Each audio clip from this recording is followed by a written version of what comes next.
competitive world where price truly matters, it's critical to understand what your price conveys to buyers. One of the biggest mistakes you see in business is the disconnect between product positioning and price. How do you ensure that you get your price positioning right first time to maximize profitability and achieve the results you're seeking without wasting money or resources? Hello, I'm Robert Clay from Marketing Wisdom. Over the last 20 years, I've done considerable research into what makes businesses market leaders in their niche. In that time, I've taught more than 600 established businesses how to harness and apply these principles, which has enabled them to outsmart the 98% of businesses that don't. It works. In my previous blog, we looked at the fourth of our turbocharges, which looked at ways to increase purchase frequency. Today, I'm going to introduce you to the fifth turbocharger, which addresses how you go about setting the right prices. Before I do that, let me remind you of all 6 turbochargers, the last of which I'll be covering in my next blog. 1. Lead generation strategy. 2. Conversion strategy. 3. More spend per sale. 4. More frequency of purchase. 5. Setting the right prices. 6. More profitable sales. Master any one of the 6 profit turbochargers and you can achieve significant business growth. By applying your efforts to all 6 and understanding how each one has a compounding effect on the others, you could boost your revenues by 175 to 365%. So what's not to like about that? Come with me and I'll show you how. Today I'm going to show you the 5th turbocharger, setting the right prices. As an entrepreneur, you can get so close to your business that it's hard for you to evaluate your products or services from a potential buyer's perspective. I cannot tell you how often people in business look down on or dismiss their competitors' products and services, deeming them to be inferior to theirs. And of course, their competitors usually have exactly the same view in reverse. Well, clearly they can't both be right.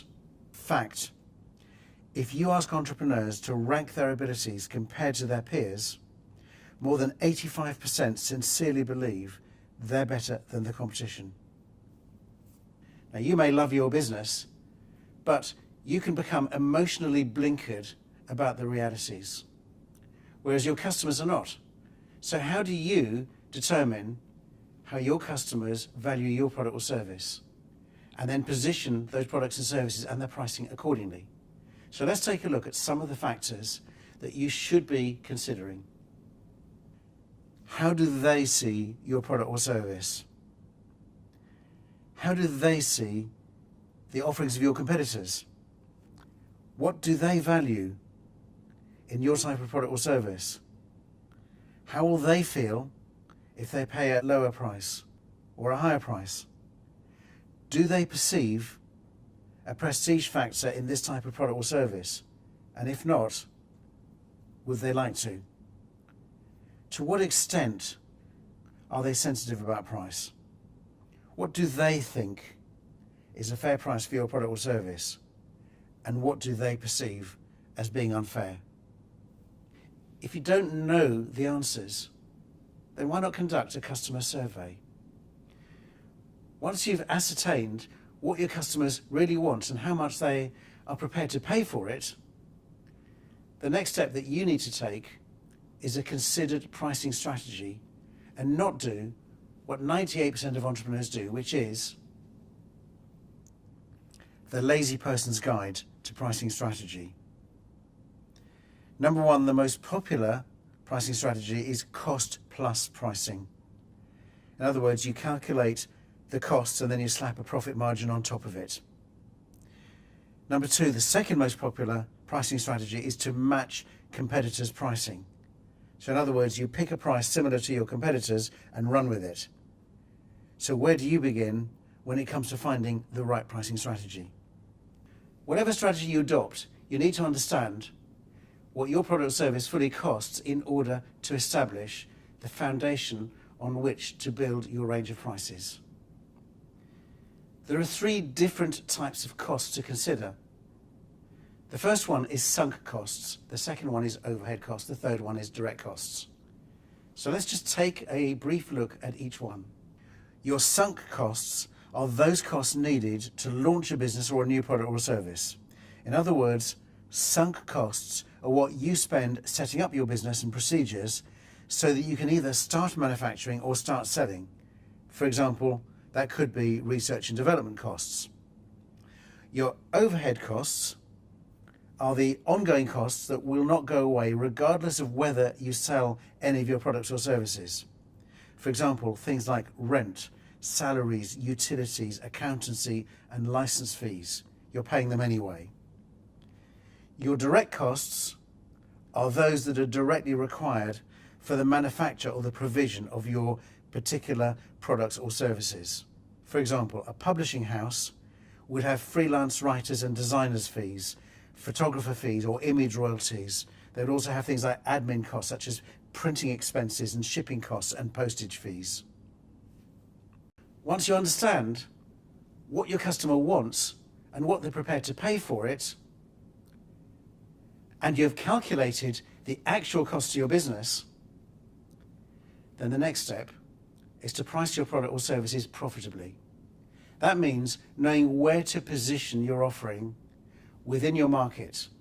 And this is something that most businesses never consider. So let's look at price positioning. People will make many judgments about your product or service based on the price you pick. It sends out signals to customers.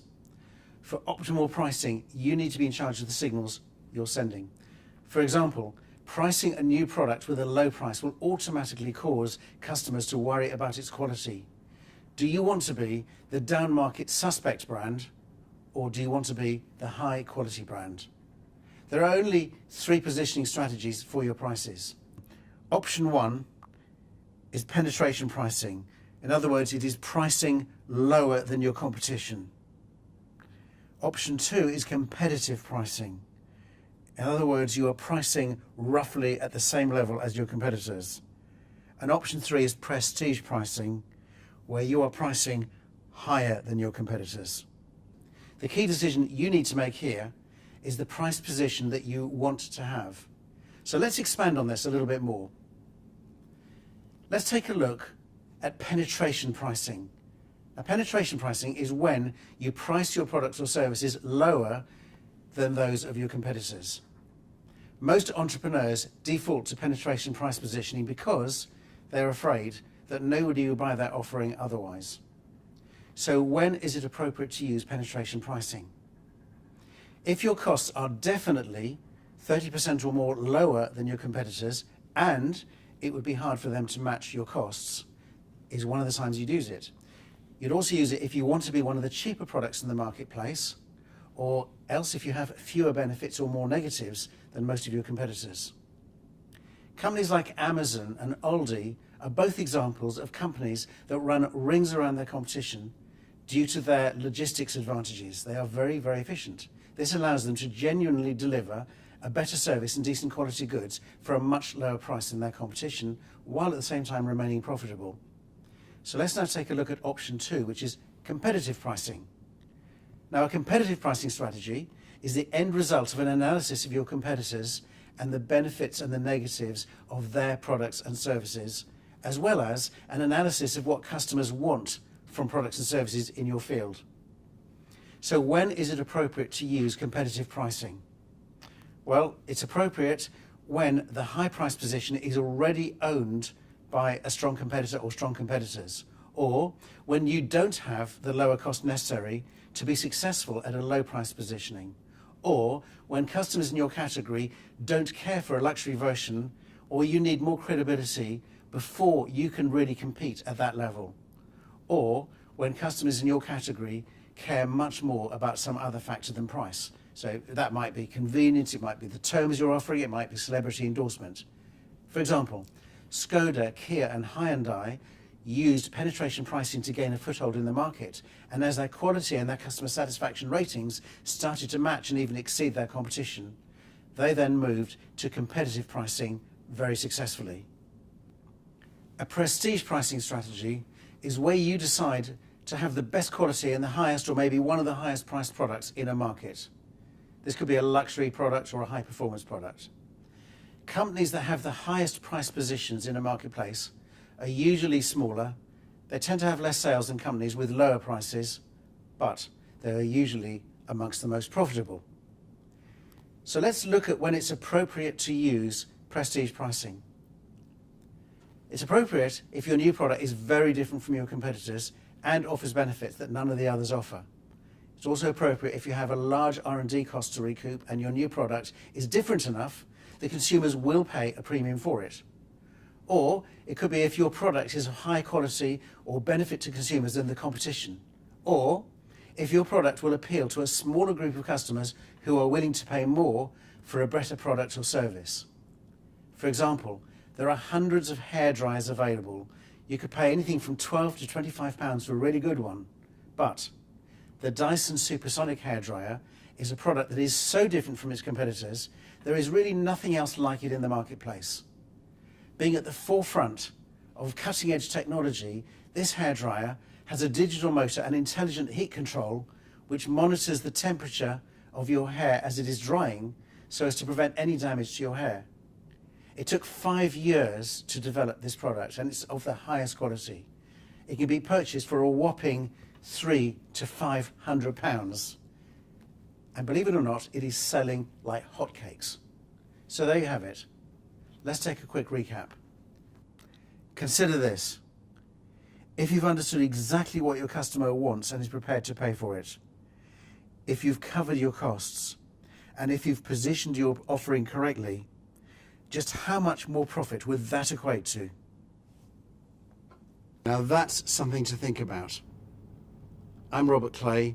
Thank you for joining me today, and I look forward to sharing the 6th turbocharger with you in my next vlog.